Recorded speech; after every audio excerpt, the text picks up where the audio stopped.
ሰበር ዜና አለና ሰላም ደቂ ዓደይ ናይ ሕወሓት መግለጺ ተኸታተሉ። ሰላማት ተጋሩ ደቂ ዓደይ ሓምለ 11 ዝግበር ናይ አዲስ አበባ ሰልፊ ንሕወሓት ተጨኒቕዎ መግለጺ አውፂኡ ኣሎ።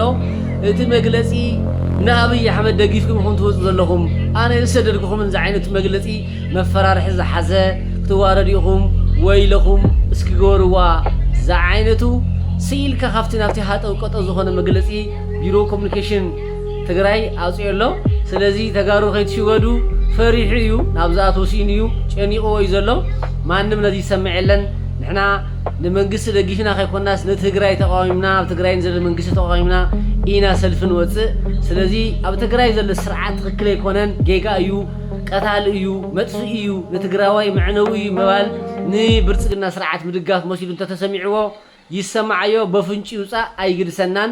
ንሕና ግን ናይ ፓርቲ ደገፍቲ ዘይኮናስ ናይ ሰላም ደለይቲ ፍትሒ ደለይቲ ፍትሒ ዘስአነና ኣብ ትግራይ ዝርከብ ሕወሓት ዝተባሃለ ጉጅላዊ ዓሌታዊ ዝኾነ ፓርቲ ንኽንቃወም ኢና ኣብ አዲስ አበባ ሰልፊ ተፀዊዑ ዘሎ ሓምለ 11 እምበር ናይ ፓርቲ ድጋፍ ኣይኮነን። ምክንያቱ ብልፅግና ተደጊፉ ተመሪፁ ወፂኡ ኣሎ ኣይምልከተና። ንሕና ኣብ ሽግር ዘለና ሰባት ብሰንኪ ሕወሓት ተሰዲድና አዲስ አበባ ፍቑድ ክልላት ከርተት ዝብ ዘለ ትግራዋይ ኣይግበአናን። ብሰንኪ ሕወሓት እዩ። ሕወሓት ከዓ ይሸይጥ ዘሎ ማሕበረሰብ ክወርድ ኣለዎ። ሕወሓት ዝበሃል ከም አሸባሪ ብዓለም ለኸ ክርአ ኣለዎ ዝብል እዩ ናህና ጥያቄና እምበር ሕቶ ኣለና ብልዕሊ እዚ አሸባሪ ከመይ ኢሉ ክሳዕ ሕዚ ነይሩ ዘሎ ክወርደልና ክጠፍአልና ክኽእል ኣለዎ ዝብል ናይ ሓባር ናይ ተጋሩ ናይ ድሕንነት ሰልፊ እዩ እምበር ከምቲ ንሱ ዝሓስቦ ከምቲ ንሱ ዝእቅዶ ናይ ፖለቲካ ጉዳይ ኣይኮነ።